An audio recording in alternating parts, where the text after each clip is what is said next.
Fala galera, sejam bem-vindos aqui a mais uma correção diretamente do Acadêmico News. Eu sou o professor João Cássio e vou corrigir aqui com vocês a prova do Gabarita PSS2 das questões de Química, beleza? Então, sem mais delongas, vamos aqui iniciar a nossa correção. Olha só, a primeira questão trouxe aqui uma questão sobre soluções. Então, soluções, uma questão bem tranquila, porque a concentração do íon Mg2+ e cloreto em uma solução preparada pela adição de 190 gramas de cloreto de magnésio em quantidades de água suficiente para obter 2 litros de solução são aproximadamente quanto? Então aqui uma questão que traz um cálculo padrão de soluções. Primeira coisa que se a gente vai calcular molaridade, então precisamos da fórmula que é molaridade igual a massa sobre a massa molar, vezes o volume. Portanto, eu vou precisar dos seguintes dados. A massa em questão é igual a 190 gramas. A massa molar eu preciso calcular, então vamos ver aqui a massa do magnésio é 24, olhando aqui na tabela, você tem que procurar essa informação lá. Então 24 mais do cloreto, do cloro, então 35,5 mais 35,5, porque são 2, tá bom? Aqui vai dar 71 mais 24, portanto, confere aqui uma condição de 95 gramas por mol, beleza? 95 gramas por mol. E o volume dessa solução tem que ser um volume de 2,5 litros, dadas as questões aqui, as condições na questão. Então, ó, vamos substituir os valores. Eu vou colocar aqui 190 gramas no denominador, no numerador, e no denominador eu vou colocar o valor da massa molar. Então, aqui, ó, vai ficar 95 gramas por mol vezes o volume de 2,5 litros. Que você pode dar uma simplificada aí, porque são todos múltiplos de 5.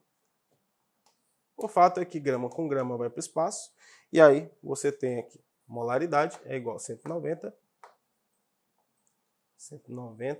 dividido para 95 vezes 2,5, 237,5.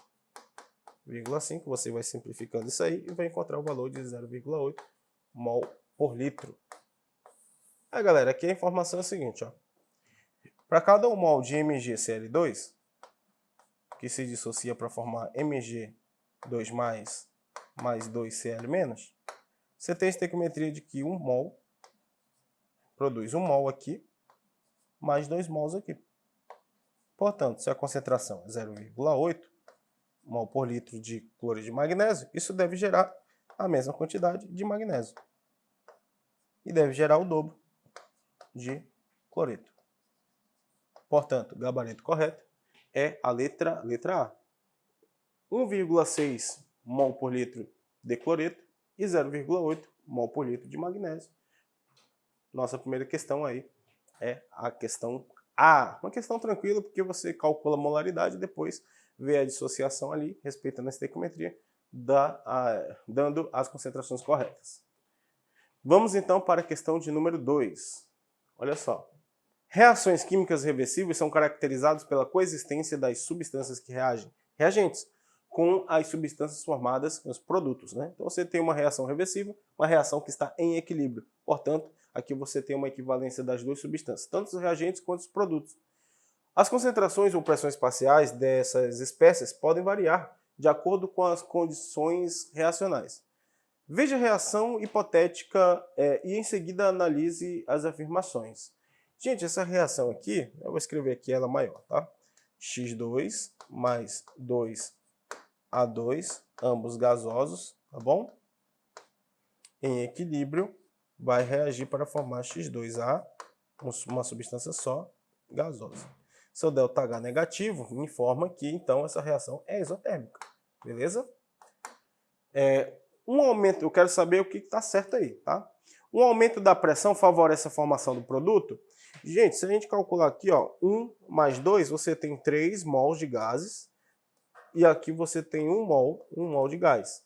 Então, posso dizer que eu tenho 3 volumes gasosos e aqui eu tenho um volume gasoso. Exatamente o triplo, porque você tem uma equivalência em relação a estes volumes, pois são gases ideais. Então, os gases ideais apresentam volumes iguais para 1 mol de substância, certo? Sofrem as mesmas variações nas mesmas condições, independente da substância, ok?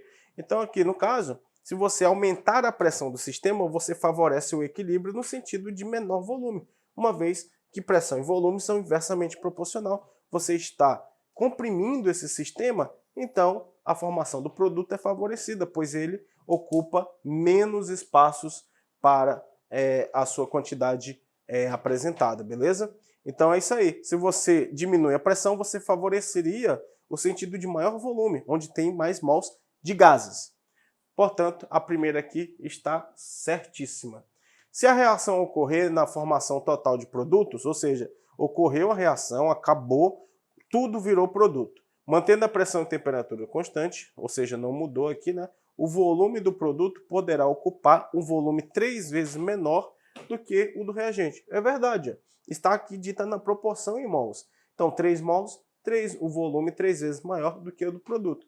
Então, se tudo reagir, vai gerar 3 mols de reagente, vai gerar 1 mol de produto, ou seja, um volume 3 vezes menor. O gabarito aqui também está certo na 2. A 3. A elevação da temperatura do sistema favorece o produto? Isso é errado, porque se você aumenta a temperatura, você favorece o sentido endotérmico, que é o contrário do sentido exotérmico. O sentido dessa reação direto é exotérmica. Então você deveria diminuir a temperatura, pois diminuindo a temperatura favorece o sentido exotérmico. Portanto, nesse caso, aumentando a temperatura, vai favorecer a formação do reagente e não do produto, beleza? Então está errado aqui. 4. A adição de X2, ou seja, quem é X2? É o reagente, né? Em excesso, favorece a formação de mais produtos? Verdade. Quando você aumenta a concentração de um produto, de um reagente, o equilíbrio se desloca no sentido de fazer o produto, né? Para manter o seu equilíbrio. Se você diminui a concentração do reagente, o sentido de deslocamento seria no sentido do reagente, que não é o caso aqui da questão, tá? Assim como se você aumenta a condição do produto, né, a concentração do produto, vai favorecer no sentido contrário para a formação de reagente. Portanto, concluindo, a adição de um reagente em excesso, né, favorece a formação de mais produtos. Muito bem. Então, 1, 2 e 4, gabarito correto, está expresso na letra A, 1, 2 e 4. Vamos para a questão de número 3. É uma questão que envolve o assunto de cinética química. Olha lá. O 2-bromo-2-metilpropano reage com hidróxido de sódio. Professor, ainda não estudei, eu faço PSS2, ainda não estudei química orgânica. Como é que eu vou saber? Olha, se ele falou que o 2-bromo-2-metilpropano reage com hidróxido de sódio, eles são reagentes. Você viu lá na química geral que hidróxido de sódio é o NaOH. Portanto, o 2,2-bromo-2-metilpropano é esse reagente aqui, né? Levando à formação, ou seja, produto do 2-metilpropano-2-ol e do NaBr, que é o brometo de sódio.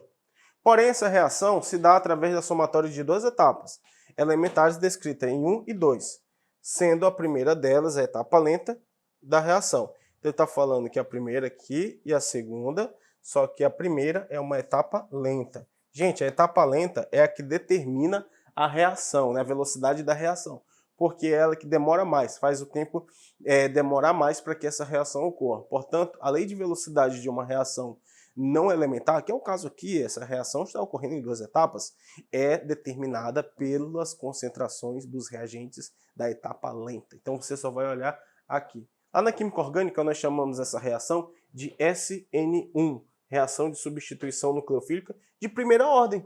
Isso mesmo, é de primeira ordem. Por quê? Aqui na etapa lenta só tem esse reagente, então essa reação toda depende apenas da concentração deste reagente. Vamos chamar ele de R de reagente? E vamos equacionar aqui. Velocidade é igual a constante de proporcionalidade, pois é a lei da velocidade desta reação, vezes a concentração do reagente, portanto aqui reagente, elevado ao coeficiente estequiométrico, que é 1.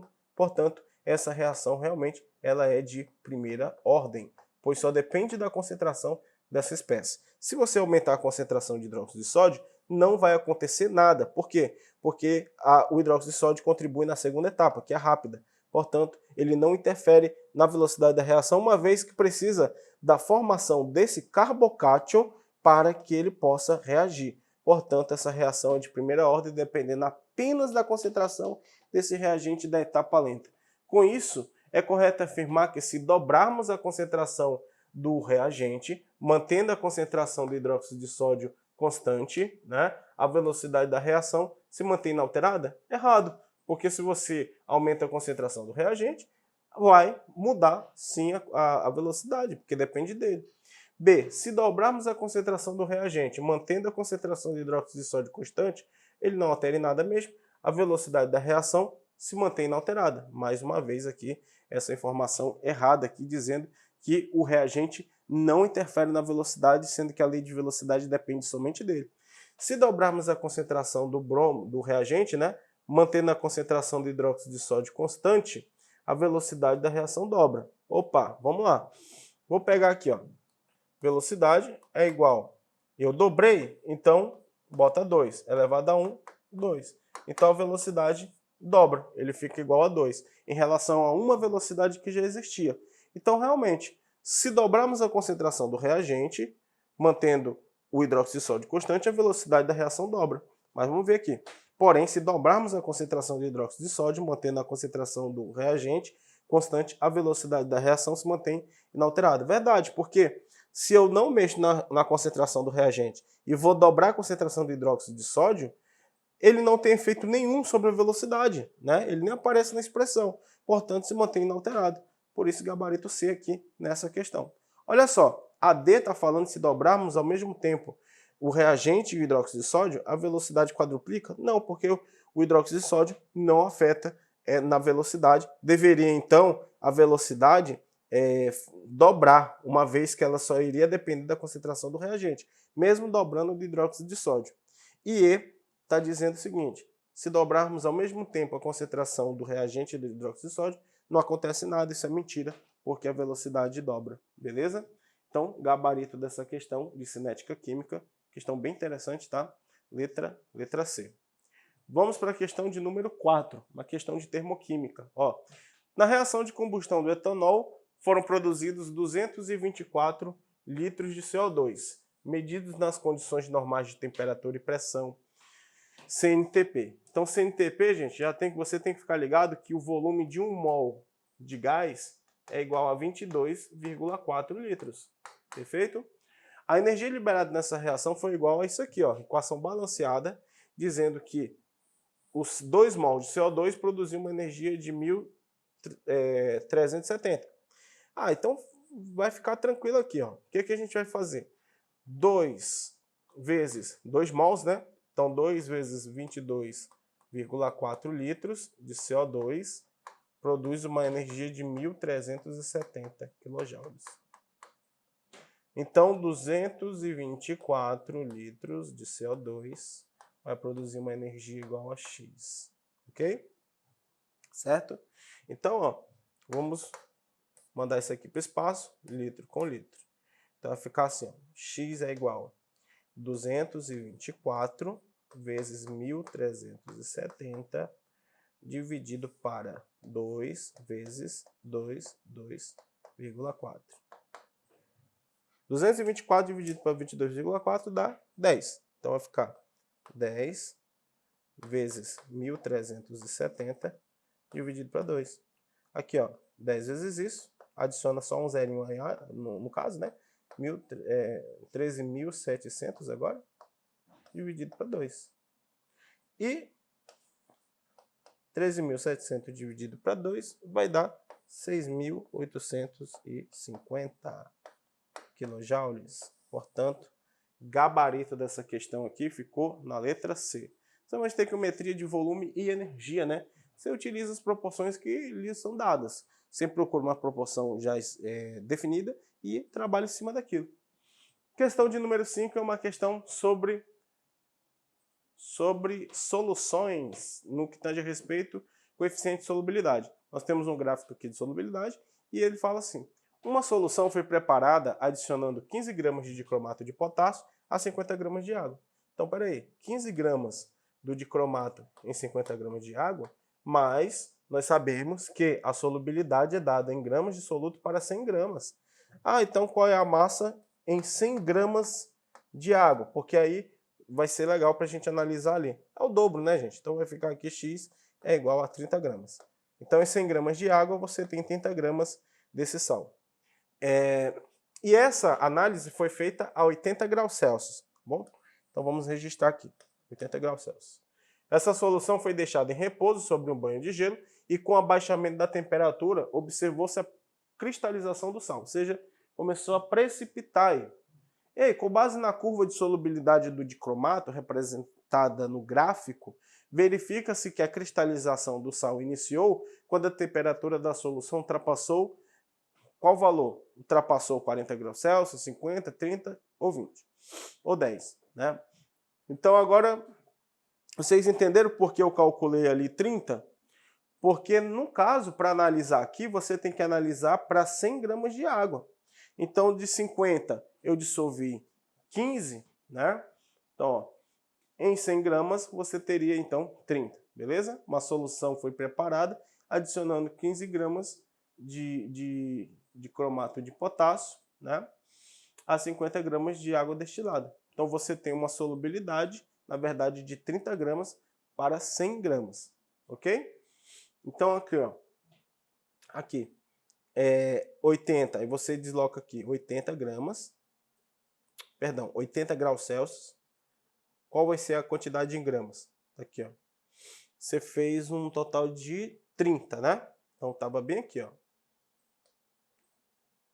Note que essa solução ela é insaturada. Aí, ela é insaturada, certo? Ok. Aí, foi resfriando.